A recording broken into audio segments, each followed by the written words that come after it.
What's good? I'm excited to actually get into this. I don't think y'all are ready. Should I even be sharing this with you? Yeah, I'm going to share anyways. I'm not here to gatekeep, so we're going to get into this, especially if you're a private practice and it feels like you're a one-person juggling act. You're constantly reacting, not truly growing. You're not alone. And what if there's a secret to scaling and improving? Like actually improving client outcomes while also reducing your burnout. It's possible. And it's already being used by one of the most respected health clinics in America. So let me show you how Mayo Clinic has done this model and how we copied it, and it changed everything for us. Let's get into it. Now, there was a time where we felt like we were barely keeping our practice afloat. We were getting tired. There was too many responsibilities and not enough support. Like we had too much being relied on one person. It wasn't scalable and it was burning us out. Does that sound familiar at all?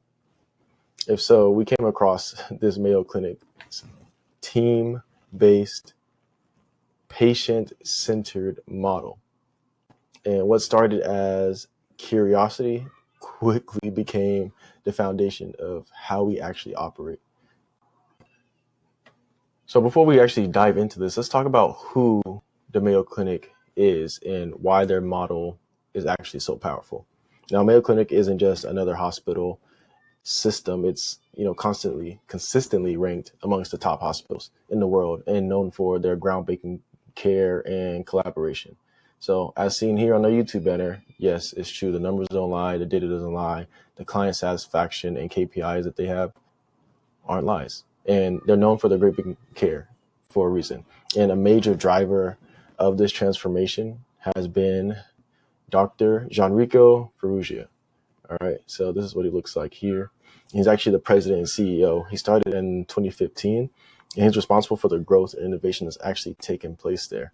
So great leadership, and he doubled down on team-based integrated care. Now, when he joined in 2015, they're only doing about 526 million a year. Now, after 2018, it became 12.6 billion. That's a major jump. And what even did that? Like, what do they value it at? So the most recent financial statements as of December 2024, 36 billion. Can you believe that? They're worth 36 billion. They're taking over the market. Now, what extreme growth caused that? Because even with Mayo Clinic, they're doing 1.3 billion just from operating income, just from operating straight services, team-based integrated care. Now, you don't go from 500 million to 12.6 billion in a couple of years by accident, right? There's some intention right there, and there's a blueprint that actually took place for it to happen. So what was the exact approach? Look at this. All right, so Mayo Clinic's emphasized approach, right, is integrated care teams, right? The patient is supported by a group, not just one person. So within that, there's a team involved. And really, it's almost like the Avengers, Hulk was dope by himself, Iron Man was dope, and Thor dope by themselves. But when they came together, that was next level team right there. Now, also, next was patient-centered focus. So decisions actually revolved around what's best for the patient, right? Not just a dollar sign, what's best for them, what's going to help them most and get them the greatest outcome. Also, another thing they did was regular case conferences. So just professional meetups to consistently solve challenges together. They'd host those, but you can also join them. And then they have these bunch of different times. If you're working with insurances, if you check their website or the emails that they always send you, I'm sure they invite you to some of these as well, virtual and in person. And then continuous improvements. The teams analyze outcomes and constantly refine their care. So you definitely don't have to do it on your own. Now, how can you actually apply this into your practice? Well, one, you can build a collaborative network. So partner with local therapists, nutritionists, and other specialists. Meet up. There's somewhere locally, you know them, or you can go look up offices on your phone to go connect and build relationships with. They need your help and you could use their help. If not, you can also build a great long-lasting relationships out of it. You can hold regular virtual check-ins to discuss your patient care with the team. once you start working with people, right? You can work together to figure out the best plan. It's not solely on one way to do things, but a different way of thinking, a deeper level of thinking with that collaboration there. Now, you can use shared documentation and secure messaging for your team communication once you do collaborate, right? There's a secure portal that you use. We use it with our programs, and everyone's able to talk, communicate, and also set up meetings and do team meetings. Now, after you do that, you can go ahead and hop into to make the patient the center, the main focus, the vocal point. I don't know how many more times to say this one or how to explain it, but create care plans that patients could access and contribute to, right? Just a treatment and a growth path. Yes, you're doing therapy. Yes, you're counseling, and it's when they need, but why don't they have a growth plan? Why is there not a map? Start creating those, add post-session feedback forms, and actually use them to make your services better, right? If they're truly the center, you would also look at ways to improve your skills and the services that you provide within your own practice for all your team members, including yourself. And then also ask patients about their goals and aligned treatment plans accordingly with their goals, right? I feel like that's not hard for you as a provider. You do that naturally, right? You learn how to do that part and you do it well, but I feel like it should have a little more detail, right? A little more from point A to point B. Once we get to B, we can get to C type approach when explaining the care. Now, once you do this one, this will take care of a big chunk, but there's a couple more things that you can apply, right? Attend the mini case conferences and peer consults. I mentioned it lightly before, but these are offered, especially if you're working with insurances or if you're even looking to get CEUs and stuff like that. You should have a good connection to the community of providers that are doing these things. Now, if you can't host one, you can attend them. Definitely consult groups or online clinical roundtables. I went to one this year with United Healthcare. I've been to a couple of these, and they offer them, especially if you're working and contracted with insurances. They're going to offer them to you because they want to make sure you're providing great care as well. They're doing it to allow you to build on your skills and that you can learn and get information. Now, these can be monthly, quarterly, focused, collaborative, just something. Just set a plan for yourself and get it going. And don't underestimate the value of listening to how others approach their complex cases. Yes, you have your way of doing things, but also it's good to be able to adapt different ways of how others are doing things as well.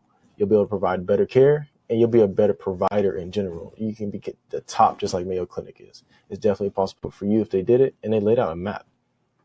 Are y'all tired or bored yet? Just let me know. We can stop this here. For those of y'all who are ready to actually just run and keep going, let's go ahead and get through this. Now, 4, focus on continuous learning. Yes, you do this. Yes, you make sure you attend so you keep your licensure, but make sure that you're debriefing after any difficult cases. You have a team of people with you. So make sure you're talking with them, talking with your team members, debrief and work on those things. Team members shared new techniques and tools they were learning. So how can you do that? Well, you have a team of clinicians under you who are providing services, and they all have a strength in a specific demographic they probably serve.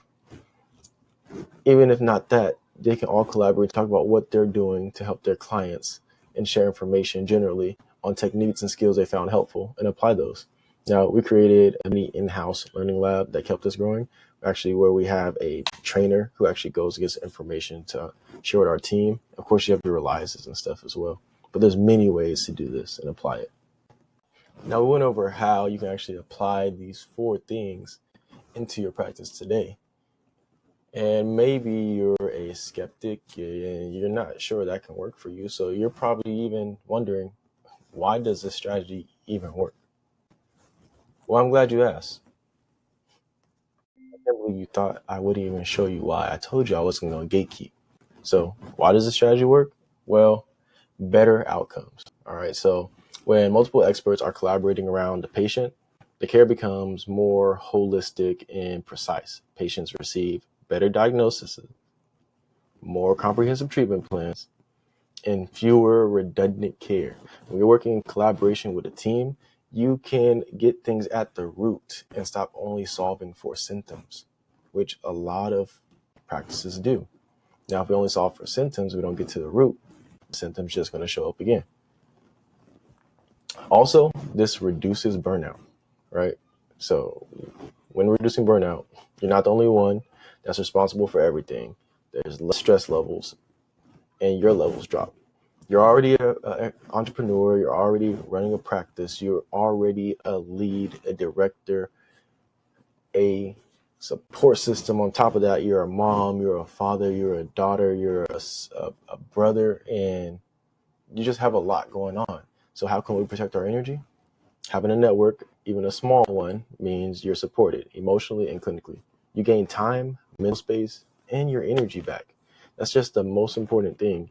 If you can conserve your energy and keep that very protected, guarded, and very conscious, being intentional with it, you can go so much further. Otherwise, you're just going to burn out, maybe sick of this and tired, and all of the clients that need your help and only you can help will miss out. We don't want that. We want your practice to thrive. Now, another reason why is growth. Now, we're talking about thriving. Clients who feel deeply cared for become advocates. They refer their friends, leave positive reviews, stay longer. Plus, collaborative environments attract strong clinicians who want to work with you. You want to build your team of top tier clinicians and providers within your practice. You don't want to be the strongest player in your team. You probably heard this before, but you're only as valuable as your weakest link. So if you're able to promote growth, you're training up your team to also promote growth. Your clients are feeling better about it. They're going to refer you. And your long-lasting clients that love to stay with you feel like you helped them in more ways than you can even imagine. And they're going to refer those out to people who they feel they can get the help that you provided to them. So it's an olive branch that just keeps going, keep extending, almost like a tree. You have these roots underneath that you don't see. It's you putting in the work, providing great care, making sure you're helping them grow, giving them a plan.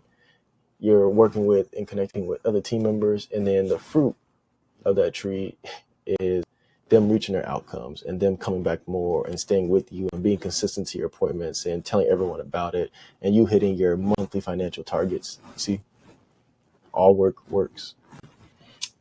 Now, also you want to be adaptable. This strategy isn't limited to just large institutions, right? Whether you're a solo practice or a small group, this model scales. It works for mental health, nutrition, speech therapy, and more. Like any field that values client outcomes and coordination of care, that's it. And I'm going to be completely transparent with you. We are doing this and also adding on to it. Now, our directors and CEO's vision for the practice is that we can provide services in every aspect to bring people whole, right? So we're already working and already got a nutritionist on board. Like that's already in plan. We have a direct support program that provide behavior coaching as well as the clinical needs and therapy. And we're doing these things. We're taking it and we're running. And it's also helped us. I'm not just saying this just to share it. I'm saying this so you can take it and run. Go improve your practice. Reach your goals. You should not be stressed out 24/7 of this. This is your dream and you're great at what you do. So go after it. And just so you know, and believe me, this was our numbers in 2024. Yep, right there, June. Compared to now, 42, 46K to 112 is actually 113K. Implementing this. We copied it, we're implementing it, and we're running. Why repeat and try to recreate and reinvent the wheel when someone has a great roadmap for you to copy? Copy it, implement it, take advantage of it. Go ahead and look at some steps you can actually take now, right? So identify at least 2 to 3 professionals you can collaborate with. Write this down. Create a shared care treatment plan.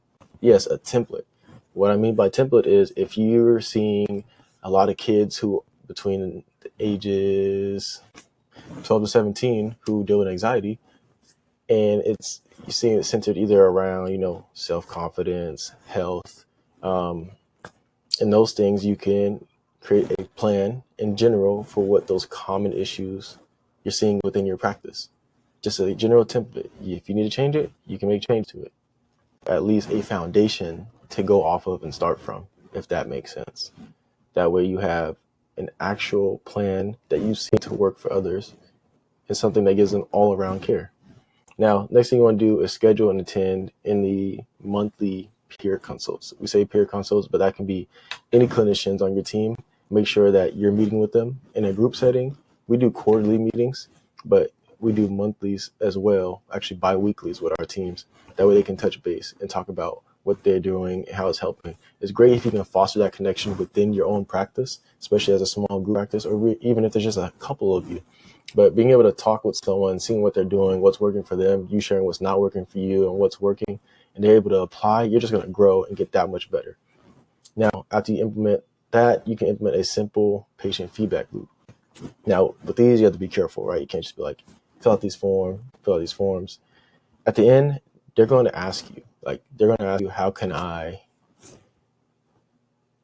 share, or is there a review section? You can do an anonymous link and form. Google form lets you do an anonymous one where you're not collecting any names or data. You can get general reviews, or they can go onto your site and leave a Google review.